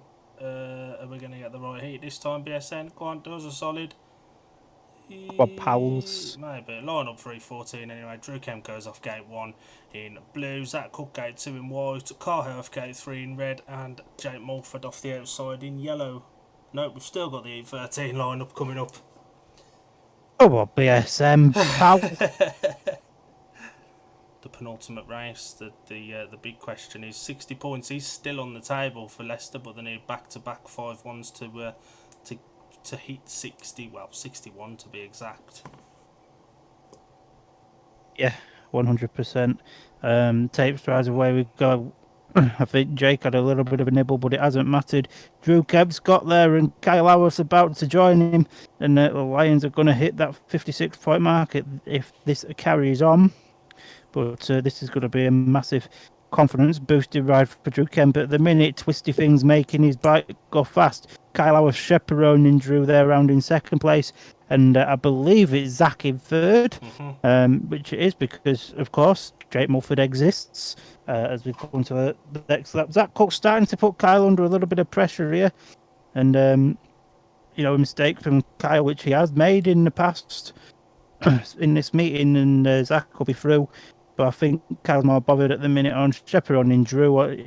He's got 1 lap left to go. Drew's going to be hoping and praying that the bike can keep going for a last back straight, 2 more bends, and half of those straight, and he'll be there. And just like that, he gets another win. And there's the experience of Kyle Howarth. He knew that Drew was away and gone. He was riding the inside. Kyle was happy to settle in, and the line has definitely moved back towards the inside now. Zach was trying to move out. It wasn't working. And it's still on. The 61 points is still on. And you've got to imagine it's going to be Max Frick and Ryan Douglas in 15 for Leicester. They're going to know they need as big of a lead to take to Belle Vue as possible. 100%. And Drew gets another win on the board for his effort, because he's been fantastic tonight. He's had some bad luck as well. Yes. The result of 14 was a win for the rider in blue, Drew Kemp. Second in red, Carl Hearth. And third in white, Zach Cook, who's been bloody awful. 5-1 to Leicester, 56 points to 28. 1 race left to go. The only question remaining, can Max Frick complete a maximum? And can Leicester hit 60 points? They just need a 4-2 to hit 60. 5-1 hit 61. And that was a brilliant. Zach, I thought, had made the gate, and then his bike just didn't drag him to the first turn like he hoped. He just went a little bit too wide, didn't he? And Drew said, "Thanks very much, pal. I'm coming through." I don't imagine. I've got carry on. Got a little bit of news you may be interested in. Mm-hmm. Darryl Richards has put a post on Facebook. Wants to thank everyone who's messaged him after his crash last night. It means a lot. He's feeling pretty beat up with a sore head, so he's going to have some time off before he comes back. I.e. concussion protocol. Basically, yeah. And that's not good news for the Birmingham Bulls, because I said to you earlier, Darryl's experience around Perry Bar more than anything is irreplaceable with guests, and Plymouth are an unknown quantity for Monday as well, and Tuesday where the Bulls are at Plymouth, and Darryl's already raced at Plymouth this year with Paul, so that experience would have been vital as well. Massively.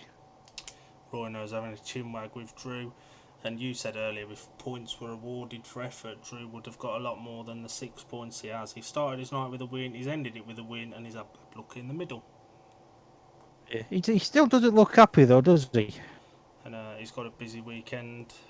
Berwick, no meeting tomorrow night for Mr. They're racing on Saturday. They're home on Saturday. To Redcar, which I think is on BSN, you saying it?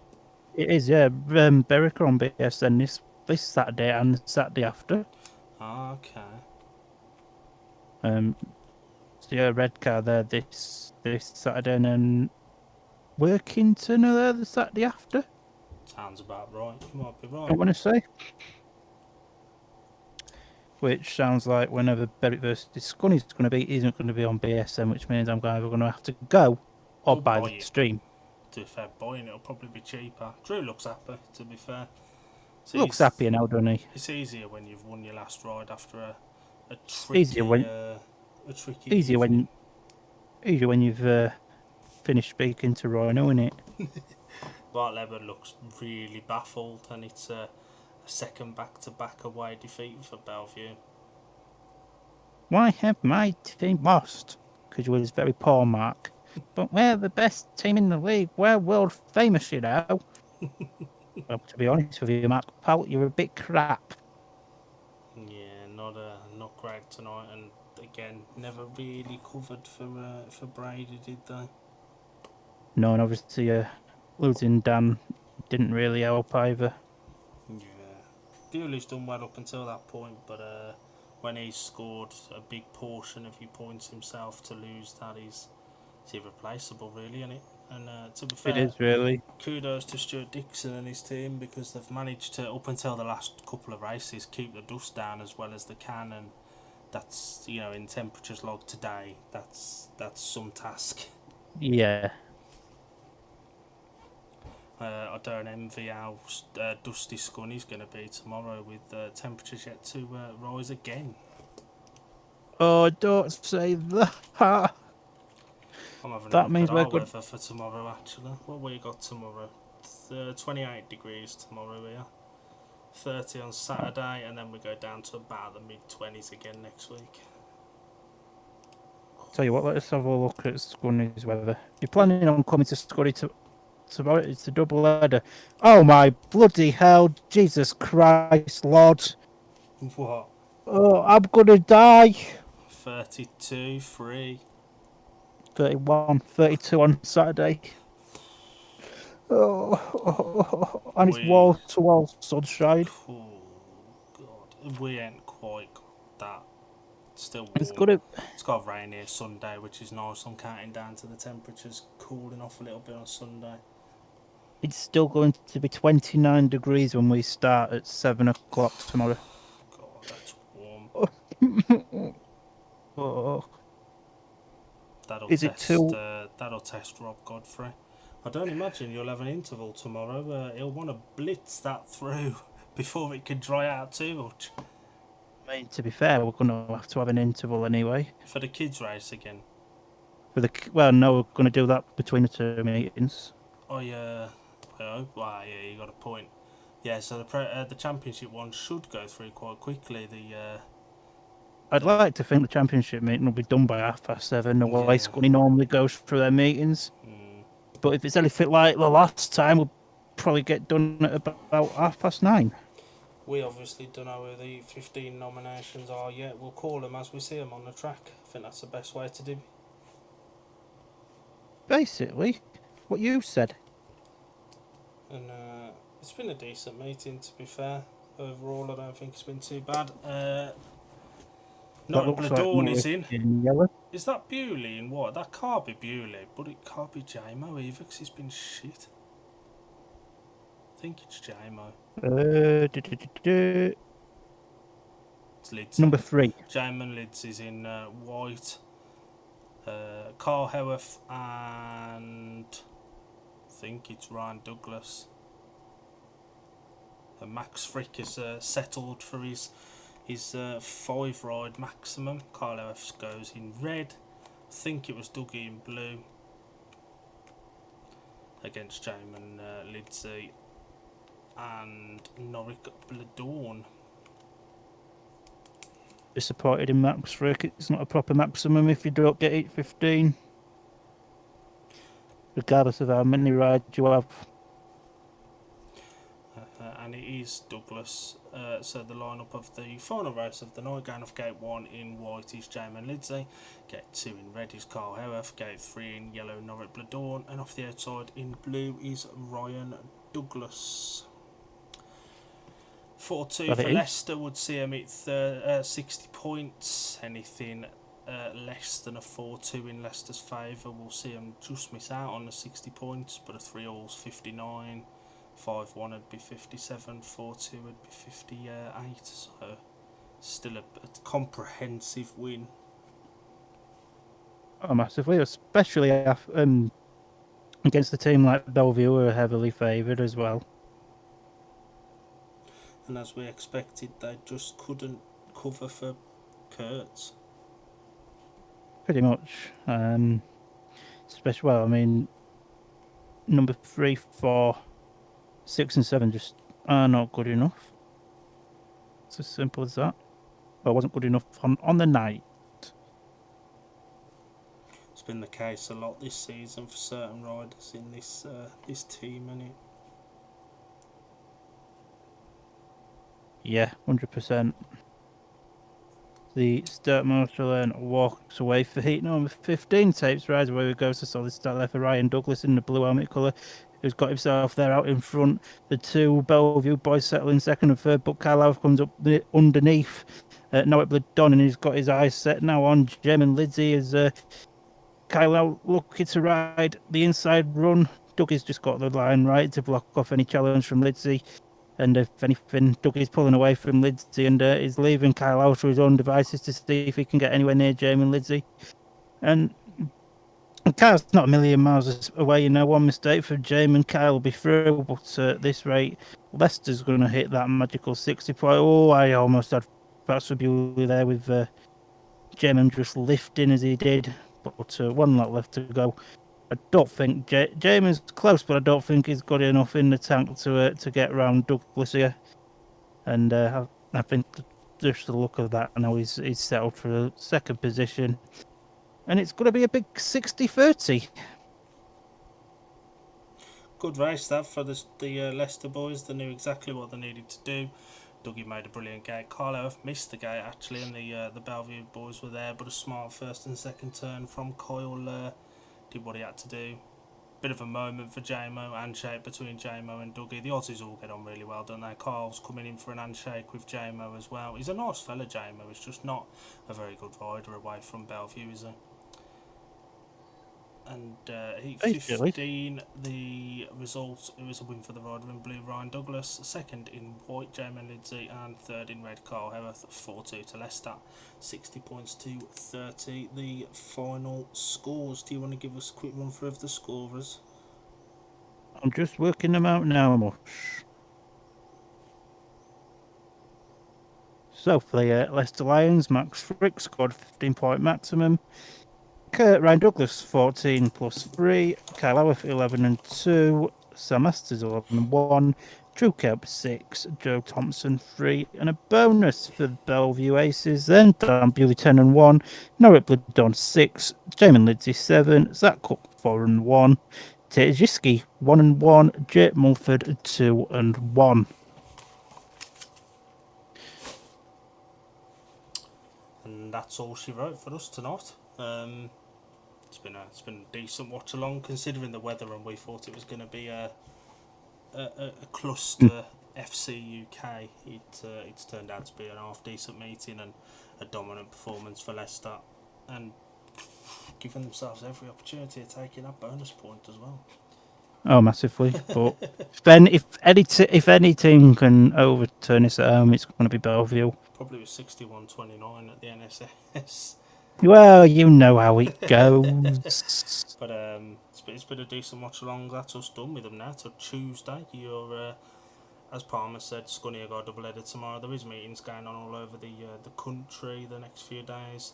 British Speedway is in a state of change at the moment. So if you're listening, go to your local tracks, go and support your local clubs. Get through the gates, support them, because then you never know when it's going to be the last time. The old adjective of use it or lose it. Yeah, what you said basically. I couldn't put it any better myself. Do you want to wrap us for the evening? I'm going to go and jump in a nice cold shower because I feel like I've just been in an oven for the last 2 hours. I don't blame you, Bush. I've been Dan, he's been Dylan, that's been Leicester vs Belle Vue. Dave from wherever the bloody hell you're from, I hope you enjoyed listening to us. Thanks to everyone that joined us tonight. Have a good weekend, and we'll see you on Tuesday if we survive the heat.